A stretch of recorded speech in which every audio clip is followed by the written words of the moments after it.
हमारा प्राचीन भारत पूरी दुनिया के लिए विज्ञान अनुसंधान का केंद्र था।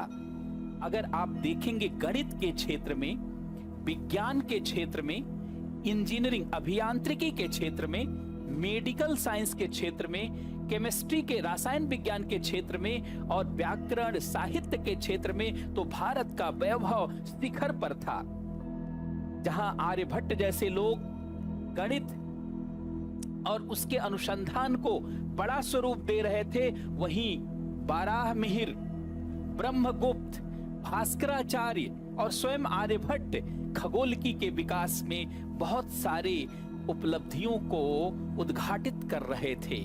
सुश्रुत को, चरक को आज भी पूरी दुनिया में पहचाना जाता है और इसी तरीके से अनेक क्षेत्रों में भारत की उपलब्धियां बहुत शिखर की थी और पूरी दुनिया के देशों का यही कारण है कि भारत में आकर्षण था।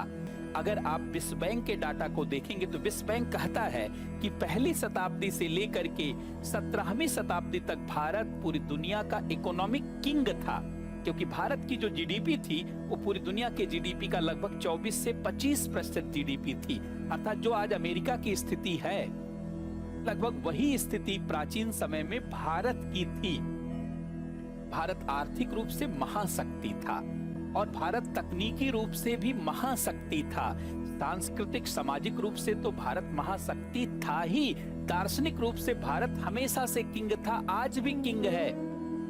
और यही कारण है, इन सारे कारणों के नाते भारत प्रवासियों का या पूरी दुनिया का आकर्षण का केंद्र बना हुआ था। भारत में क्या परिस्थितियां थी जिसने इस तरीके की उपलब्धियों के लिए भारत को योग्य बनाया?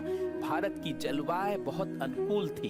भारत में दुनिया की सभी प्रकार की जलवायु पाई जाती है। भारत में दुनिया का सबसे बड़ा उपजाऊ मैदान उत्तर भारत का मैदान, सिंधु नदी, गंगा नदी का मैदान, ब्रह्मपुत्र का मैदान स्थित है। दुनिया में इतना बड़ा मैदान कहीं भी नहीं और इतना उपजाऊ मैदान कहीं भी नहीं। यही कारण है कि भारत कृषि के क्षेत्र में बहुत उन्नत देश था। नवपाषाण काल में जब कृषि और पशुपालन की शुरुआत हुई तो पूरी दुनिया में उसका नेतृत्व भारत ने ही किया।